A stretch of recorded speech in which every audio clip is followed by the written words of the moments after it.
Ibtu Rudiana bela anak buahnya yang dituding siksa terpidana dengan sadis. Gugun Gumilar melakukan penyiksaan sadis terhadap 8 terpidana kasus Vina Cirebon. Dari sejumlah polisi, Gugun Gumilar disebut-sebut sebagai yang paling sadis menyiksa terpidana kasus Vina Cirebon. Walau bertindak sadis terhadap manusia, namun Gugun Gumilar tetap dibela oleh komandannya. Komandan Gugun Gumilar bahkan menyebut penyiksaan tersebut sebagai cara khusus agar pelaku mengakui perbuatannya. Penyiksaan oleh polisi diungkap Aldi, adik Eka Sandi terpidana kasus Vina Cirebon. Aldi bercerita ia ikut ditangkap Ibtu Rudiana bersama Saka Tatal, Eko, Eka, Jaya, Supriyanto, Sudirman dan Hadi pada tanggal 31 Agustus tahun 2016. Hari itu, Ibtu Rudiana bersama 3 anak buahnya, Bribka Gugun Gumilar, Bribka Dodi Irwanto dan Brigadir Andi Safrudin.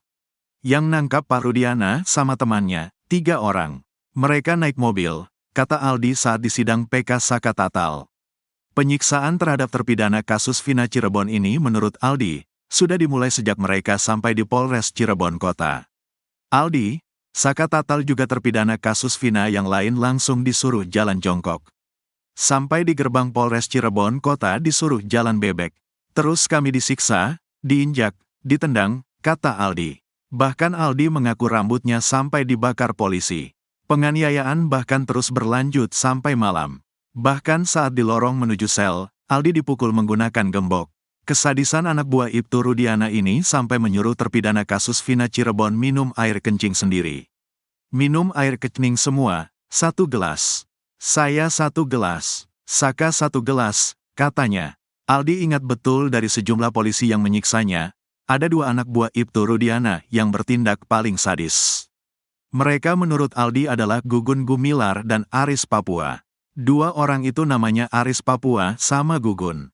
Itu yang paling kejam, kata Aldi. Gugun Gumilar berpangkat Bribka, sedangkan Ibtu Rudiana adalah komandannya. Ibtu Rudiana membantah telah melakukan penyiksaan terhadap terpidana kasus Vina Cirebon. Ayah Eki, Ibtu Rudiana malah mengaku bahwa pihaknya memiliki cara khusus sampai akhirnya terpidana mengakui perbuatannya di kasus Vina Cirebon. Tentunya ada upaya kami, kata Ibtu Rudiana. Tidak, disiksa, tambahnya. Ibtu Rudiana mengatakan pihaknya sama sekali tidak melakukan penyiksaan sampai kemudian diserahkan bagian Raskrim. Perlu diingat kembali, pada kejadian kasus Vina Cirebon Sabtu tanggal 27 Agustus tahun 2016 lalu, Ibtu Rudiana menjabat sebagai Kanit Narkoba Polresta Cirebon. Saat menyerahkan ke Raskrim posisi masih utuh, kata Ibtu Rudiana. Ibtu Rudiana mengatakan ucapannya terbukti lewat foto dokumentasi saat menyerahkan terpidana kasus Vina Cirebon. Kami foto ada dokumentasinya, kata Ibtu Rudiana. Ibtu Rudiana tetap berkukuh bahwa pihaknya sama sekali tidak menyiksa terpidana kasus Vina Cirebon. Posisi masih utuh, mukanya masih utuh. Tidak ada penganiayaan, kata Ibtu Rudiana. Sosok Aris Papua polisi bertato yang dituding siksa terpidana kasus Vina paling sadis. Potret Aris Papua, polisi bertato yang sadis siksa terpidana kasus Vina Cirebon di tahun 2016. Aksi penyiksaan yang dilakukan Aris Papua terhadap para terpidana kasus Vina Cirebon ini terungkap pada sidang peninjauan kembali, PK, Saka Tatal. Di akun media sosialnya, Aris Papua ternyata sempat pamer botol miras usai vonis kasus Vina Cirebon. Aksi sadis polisi bertato itu dibeberkan oleh Aldi, adik Eka Sandi terpidana kasus Vina Cirebon. Aldi merupakan salah satu pemuda yang diamankan oleh Ibtu Rudiana dan rekan-rekannya pada tanggal 31 Agustus tahun 2016. Ada 8 orang yang saat itu diamankan, mereka adalah Saka Tatal, Eko, Hadi Saputra, Eka Sandi, Supriyanto, Jaya, Sudirman, dan Aldi. Yang nangkap Pak Rudiana sama temannya, 3 orang, kata Aldi di sidang PK Saka Tatal. Setibanya di Polres Cirebon Kota, kata Aldi, 8 pemuda itu langsung mendapat penyiksaan. Kami disiksa, diinjak, ditendang, bebernya. Penyiksaan itu, kata Aldi, terus dilakukan hingga malam hari. Dia bahkan sempat dipukul menggunakan gembok dan rambutnya dibakar. Kemudian anak buah Ibtu Rudiana juga sempat menyuruh Aldi dan para terpidana minum air kencing. Minum air kencing semua, 1 gelas. Saya 1 gelas, Saka 1 gelas, jelas Aldi sambil menangis. 8 tahun berlalu, Aldi rupanya masih ingat nama-nama polisi yang menyiksa mereka.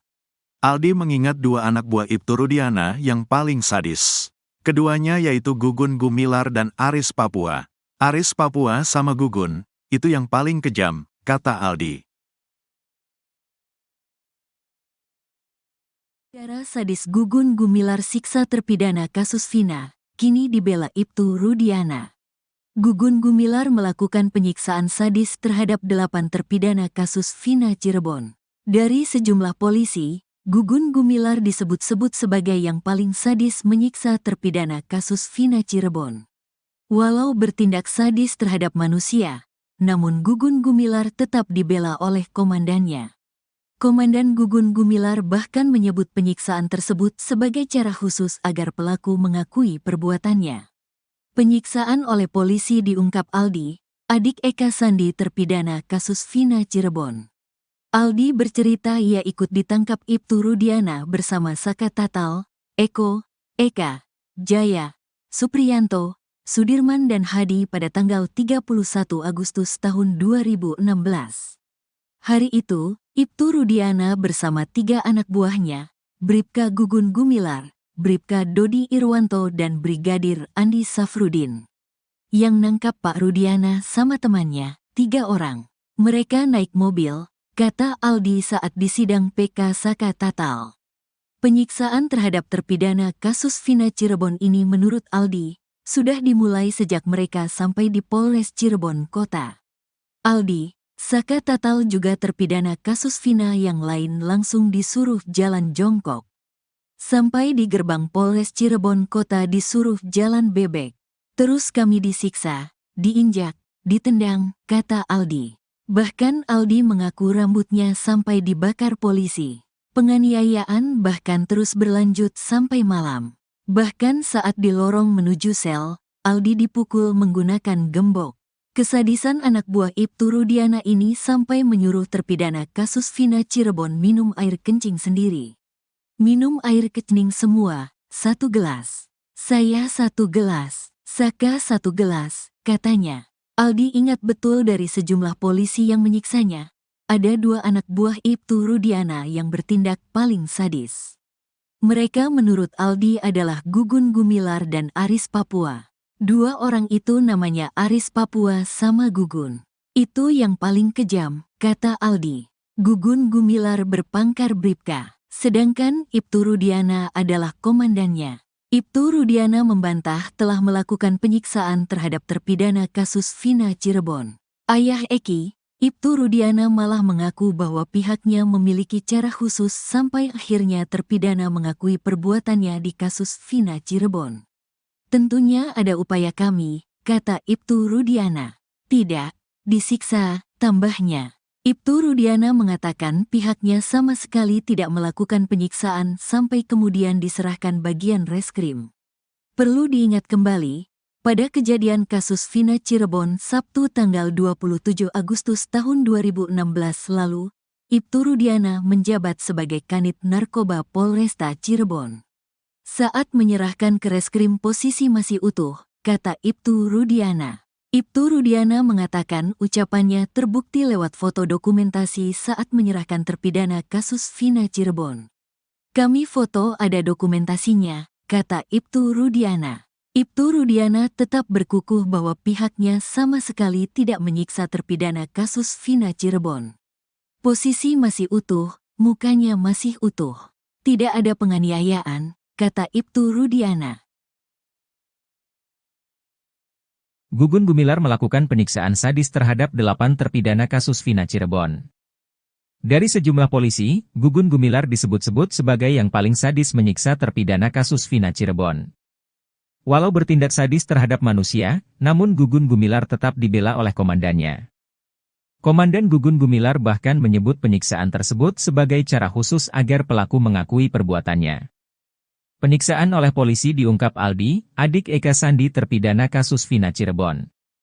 Aldi bercerita ia ikut ditangkap Ibtu Rudiana bersama Saka Tatal, Eko, Eka, Jaya, Supriyanto, Sudirman dan Hadi pada 31 Agustus 2016.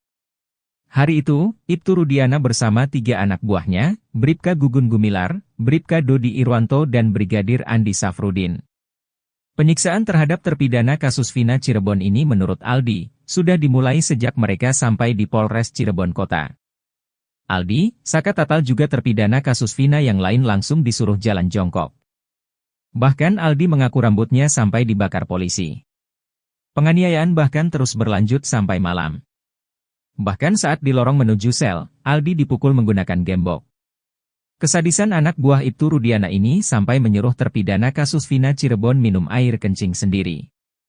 Aldi ingat betul dari sejumlah polisi yang menyiksanya, ada 2 anak buah Ibtu Rudiana yang bertindak paling sadis.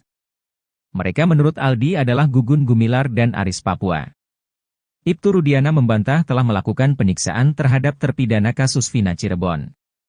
Ayah Eki, Ibtu Rudiana malah mengaku bahwa pihaknya memiliki cara khusus sampai akhirnya terpidana mengakui perbuatannya di kasus Vina Cirebon.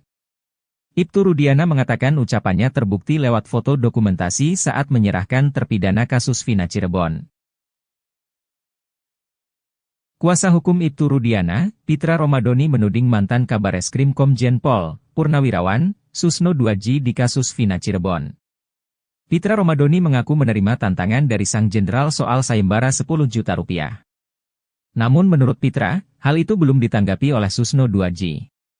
Sehingga ia menilai kalau Susno Duaji tak sungguh-sungguh dalam melakukan sayembara tersebut. Menerima tantangan itu, Pitra Romadoni pun menagih uang 10 juta rupiah yang dijanjikan oleh Susno Duaji. Menurutnya, Susno Duaji terlihat main-main dalam sayembara tersebut. Kemudian soal locus delikti kasus Vina Cirebon, Pitra Romadoni mengatakan kalau TKP ada lebih dari 1. Sebab Susno Duaji sempat mempertanyakan locus delikti kasus Vina yang terjadi di wilayah hukum Polres Cirebon Kabupaten, namun ditangani oleh Polres Cirebon Kota. Menurutnya, kasus ini harus didalami secara utuh dan tidak hanya setengah-setengah. Bahkan ia pun menyindir Susno Duaji sudah seperti ibu-ibu yang sedang bergosip. Menurut Pitra, kenapa di Polres Cirebon Kota? Karena TKP-nya itu ada 4, yakni di Jalan Perjuangan ada 2 TKP, yaitu di depan SMPN 11, dan di belakang showroom. Sehingga ia meminta Susno Duaji untuk melihat TKP secara keseluruhan.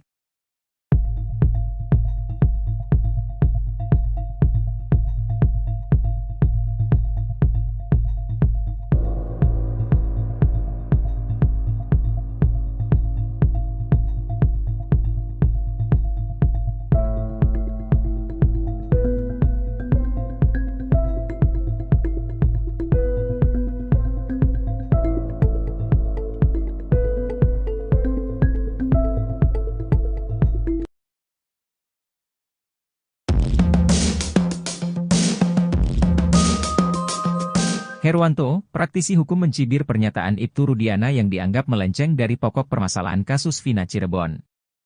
Ibtu Rudiana dalam pembicaranya sempat mengatakan siap untuk sumpah pocong. Adapun sumpah pocong yang dilakukan Ibtu Rudiana bertujuan untuk meyakinkan publik, jika dirinya tidak mengarahkan Aep dan Dede untuk memberi kesaksian palsu. Pernyataan Ibtu Rudiana soal sumpah pocong itu membuat Herwanto heran.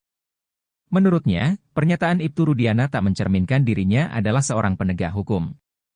Saya sendiri gak ngerti apa itu sumpah pocong.